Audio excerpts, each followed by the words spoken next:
To where you feel safe, where you plan your future, raise your children, and return when life gets rough. Nothing beats the feeling of home, a feeling a lot of people are searching for across the inland Northwest.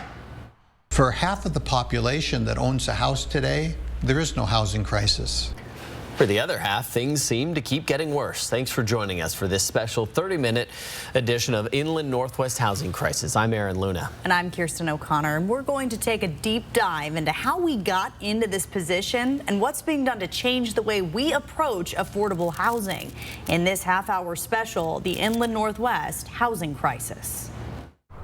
We know what goes into building a home: wood, stone, metal, plastic.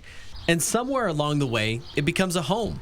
A base to launch adventures, recharge the batteries, a place to be vulnerable, and for many, a money pit. We need to fix that because it's a serious problem in the community. Jim Frank grew up in Spokane. He's been building in the area 40 years. You've probably heard of Kendall Yards. He founded the company that built it. The housing crisis we have today is probably 50 years in the making. Frank says there's a lot of things contributing to the crisis, like a well-intentioned condo law in 2009 that had the unintentional side effect of ending that type of construction. Typically a less expensive form of housing that people use as a stepping stone to build equity.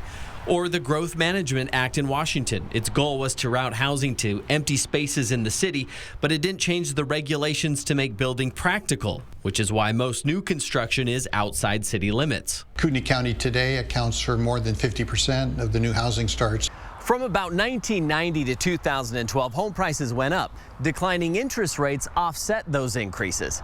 Now you have home prices going up and interest rates going up as well, pricing people out of the housing market.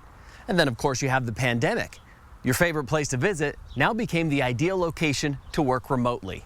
Areas where people have discovered the quality of life that we have here, how wonderful it is to live here. The housing crunch turned into a housing crisis. It's not just a housing crisis, it's a housing emergency. Michelle Gerardo is the CEO of Habitat for Humanity Spokane, a nonprofit that builds decent, affordable homes. If you're paying more than 30% of your income towards housing, you are essentially living in an unaffordable condition. She says Habitat serves families in the 80% of median income range. Now she's seeing families in the 120% range apply for housing. These are desperate times because we are seeing the bottom of the middle class fall out in our community.